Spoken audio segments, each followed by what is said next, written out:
है। मैं हूं मुरी शोभा। आइए बुलेटिन में सबसे पहले देखते हैं मुख्य समाचार।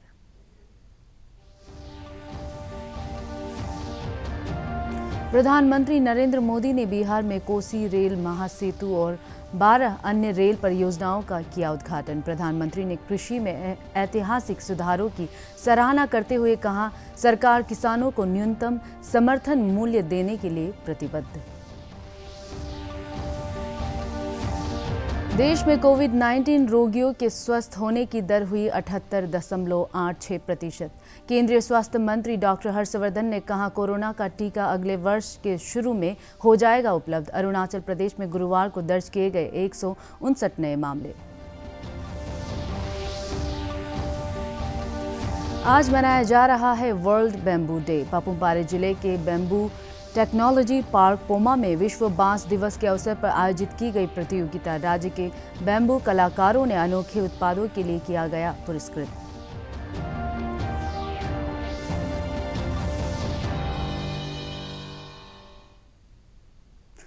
प्रधानमंत्री नरेंद्र मोदी ने कहा है कि आज बिहार में रेल कनेक्टिविटी के क्षेत्र में नया इतिहास रचा गया है। उन्होंने कहा कि लगभग 3,000 करोड़ रुपए के इस रेल नेटवर्क से बिहार के लोगों को तो लाभ होगा ही, इससे बंगाल और देश के अन्य हिस्सों के लोगों को भी फायदा होगा। उन्होंने कहा कि इससे पूर्वोत्तर के लिए भी एक वैकल्पिक रेल मार्ग मिलेगा। प्रधानमंत्री ने कहा कि पिछले 6 साल में लोगों की समस्याएं दूर करने के लिए कई कदम उठाए गए हैं। उन्होंने कहा कि बिहार के 2 रेल पुलों के चालू होने से उत्तर और दक्षिण बिहार के बीच लोगों का आना जाना सुगम हो गया है। प्रधानमंत्री नरेंद्र मोदी ने 12 रेल परियोजनाओं का भी शुभारंभ किया। श्री मोदी ने कहा कि कोसी महासेतु और अन्य रेल परियोजनाओं से बिहार और पूर्वी भारत के बीच संपर्क बढ़ेगा। इस सेतु से मिथिला और कोसी क्षेत्र जुड़ गया है। भारत नेपाल सीमा पर इस सेतु का सामरिक महत्व भी है। कोसी महासेतु और किऊल ब्रिज के साथ ही बिहार में रेल यातायात, रेलवे के बिजलीकरण और रेलवे में मेक इन इंडिया को बढ़ावा देने, नए रोजगार पैदा करने वाले 1 दर्जन प्रोजेक्ट्स का आज लोकार्पण और शुभारंभ हुआ है। लगभग 3,000 करोड़ रुपए के इन प्रोजेक्ट से बिहार का रेल नेटवर्क तो सशक्त होगा ही, पश्चिम बंगाल और पूर्वी भारत की रेल कनेक्टिविटी भी मजबूत होगी। सुपौल, आसनपुर, कुपहा के बीच ट्रेन सेवा शुरू होने से सुपौल, अररिया और सहरसा जिले के लोगों को बहुत लाभ होगा। यही नहीं, इससे नॉर्थ ईस्ट के साथियों के लिए एक वैकल्पिक रेल मार्ग भी उपलब्ध हो जाएगा। कोसी और मिथिला क्षेत्र के लिए ये महासेतु सुविधा का साधन तो है ही, ये इस पूरे क्षेत्र में व्यापार, कारोबार, उद्योग, रोजगार को भी बढ़ावा देने वाला है। प्रधानमंत्री नरेंद्र मोदी ने कहा है कि लोकसभा में कल ऐतिहासिक कृषि सुधार विधेयक पारित किए गए हैं। इन विधेयकों ने हमारे अन्नदाता किसानों को अनेक बंधनों से मुक्ति दिलाए है। उन्होंने कहा कि इन सुधारों से किसानों को अपनी उपज बेचने के ज्यादा विकल्प और अवसर मिलेंगे। न्यूनतम समर्थन मूल्य (MSP) पर पीएम मोदी ने कहा कि अब ये दुष्प्रचार किया जा रहा है कि सरकार के द्वारा किसानों को MSP का लाभ नहीं दिया जाएगा, जो पूरी तरह बेबुनियाद है। प्रधानमंत्री ने कहा कि सरकार किसानों को MSP के माध्यम से उचित मूल्य दिलाने के लिए प्रतिबद्ध है और पहले की तरह कृषि उत्पादों की सरकारी खरीद जारी रहेगी। श्री मोदी ने कहा कि अब नए प्रावधान लागू होने से किसान अपनी फसल को देश के किसी भी बाजार में अपनी मनचाही कीमत पर बेच सकेंगे। कल विश्वकर्मा जयंती के दिन लोकसभा में ऐतिहासिक कृषि सुधार विधेयक पारित किए गए हैं। इन विधेयकों ने हमारे अन्नदाता किसानों को अनेक बंधनों से मुक्ति दिलाई है। आजादी के बाद किसानों को किसानी में एक नई आजादी देने का काम हुआ है। इन सुधारों से किसानों को अपनी उपज बेचने में और ज्यादा विकल्प मिलेंगे और ज्यादा अवसर मिलेंगे। हमारी सरकार किसानों को एमएसपी के माध्यम से उचित मूल्य दिलाने के लिए प्रतिबद्ध है। पहले भी थे, आज भी हैं, आगे भी रहेंगे। सरकारी खरीद भी पहले की तरह जारी रहेगी। कोई भी व्यक्ति अपना उत्पादन जो भी वो पैदा करता है दुनिया में कहीं भी बेच सकता है, जहां चाहे। केंद्रीय खाद्य प्रसंस्करण उद्योग मंत्री हरसिमरत कौर बादल ने किसानों की उपज, व्यापार और वाणिज्य विधेयक 2020 और कृषि सेवा विधेयक 2020 के विरोध में इस्तीफा दे दिया है। राष्ट्रपति रामनाथ कोविंद ने श्रीमती हरसिमरत कौर बादल का केंद्रीय मंत्री परिषद से इस्तीफा स्वीकार कर लिया है। आज सुबह राष्ट्रपति भवन से जारी एक प्रेस विज्ञप्ति में कहा गया है कि कृषि मंत्री नरेंद्र सिंह तोमर को उनके वर्तमान विभाग के अतिरिक्त खाद्य प्रसंस्करण उद्योग मंत्रालय का प्रभार भी सौंप दिया गया है।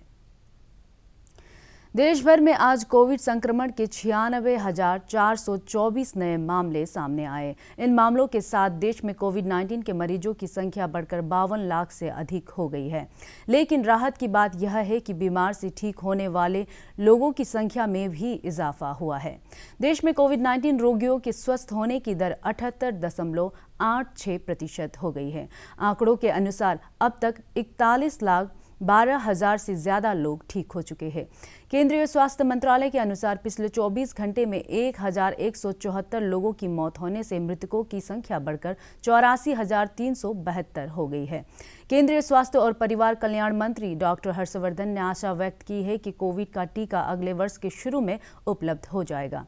उन्होंने बताया कि 3 कंपनियां वैक्सीन तैयार करने के नैदानिक परीक्षण के पहले, दूसरे और तीसरे चरण में पहुंच चुकी है। उन्होंने लोगों से वैक्सीन आने तक सुरक्षित दूरी बनाए रखने और 2 गज की दूरी का पालन करने की अपील की। डॉक्टर हर्षवर्धन कल राज्यसभा में देश में कोविड महामारी की स्थिति के बारे में चर्चा का जवाब दे रहे थे।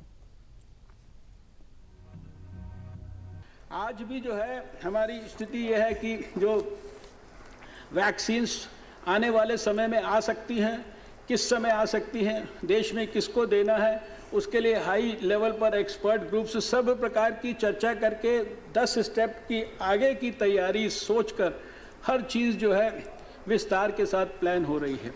वैक्सीन के लिए जैसे दुनिया भर में प्रयास हो रहे हैं, वैसे ही उतने ही प्रभावी प्रयास भारत में हो रहे हैं। और भारत में हमारे जो कैंडिडेट वैक्सीन हैं उसमें 3 लगभग ऐसे हैं जो फेज़ 1, फेज़ 2 और फेज़ 3 के अंदर पहुंच गए हैं।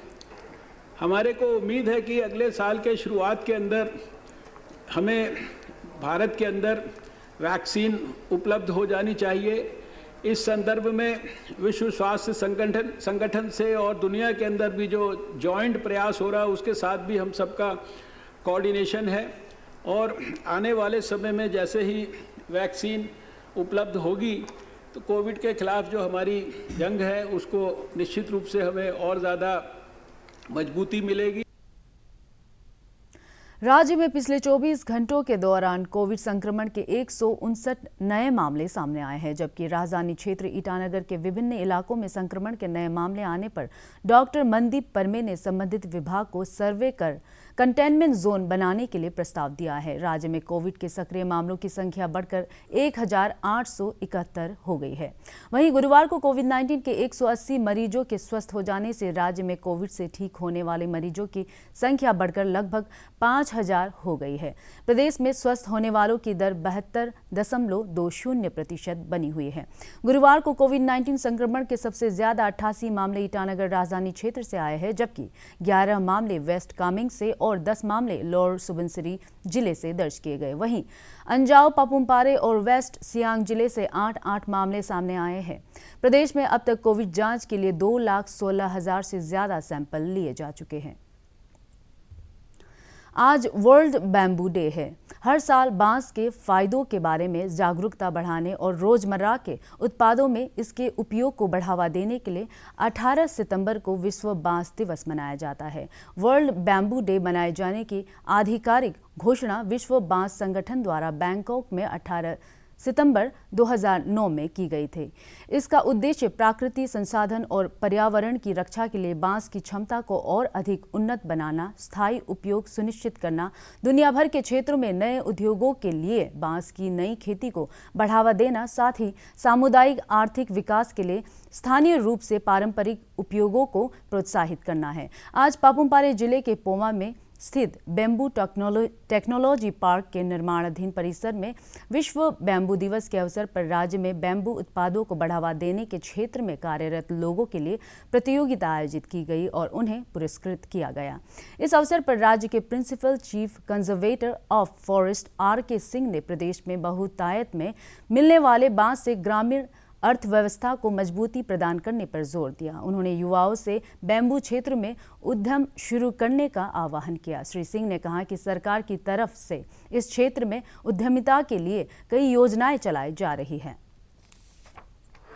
तो स्टेट के लिए, कंट्री के लिए, सबके लिए बहुत अच्छा होगा और हमारा लोकल पब्लिक के लिए, एंटरप्रेन्योर्स के लिए एक बहुत अच्छी अपॉर्चुनिटी है अपने को आगे बढ़ाने के लिए, इकोनॉमिकली सबको ऊपर उठाने के लिए। बैम्बू की रिक्वायरमेंट और डिमांड इस समय बहुत ज़्यादा है।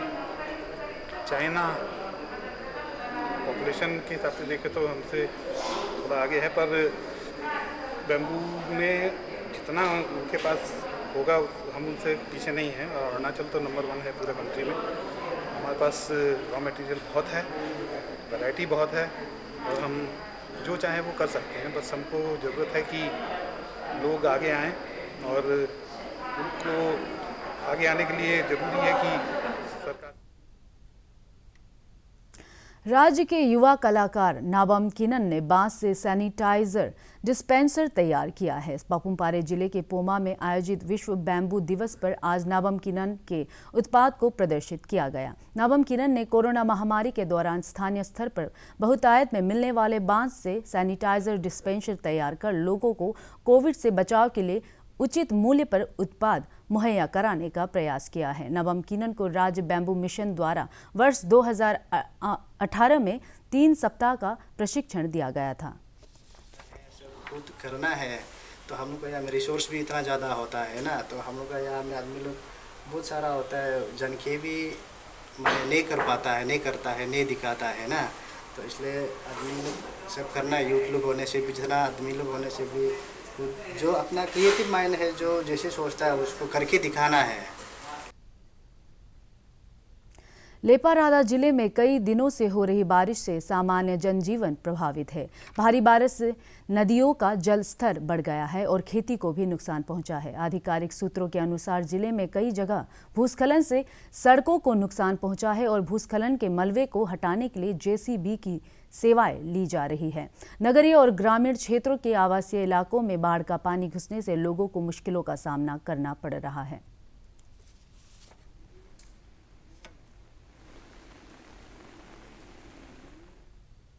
दोईमुख विधानसभा क्षेत्र के विधायक तानाहाली तारा ने आज नगरीय और ग्रामीण क्षेत्रों में विकास परियोजनाओं की प्रगति का जायजा लिया। उन्होंने अस्पताल का दौरा कर चिकित्सकों से कोविड जांच एवं मेडिकल किट्स और दवाओं की उपलब्धता के बारे में जानकारी ली। विधायक तानाहाली तारा ने नदी क्षेत्र का दौरा कर हाल ही में बारिश से हुए नुकसान और इस इलाके की विकास परियोजनाओं का जायजा लिया। उन्होंने दोईमुख विधानसभा क्षेत्र के विभिन्न कार्यालयों का दौरा कर कर्मचारियों की उपस्थिति की जानकारी ली। ग्रामीण इलाकों में सड़क परियोजनाओं और पंचायतों स्तर की विकास परियोजनाओं के अमल पर भी श्री तानाहाली ने स्थानीय लोगों से चर्चा की। अरुणाचल समाचार के आज के अंक में इतना ही। हम कल फिर हाजिर होंगे अरुणाचल और देश दुनिया की खबरों के साथ। आप देखते रहिए अरुण प्रभा। नमस्कार।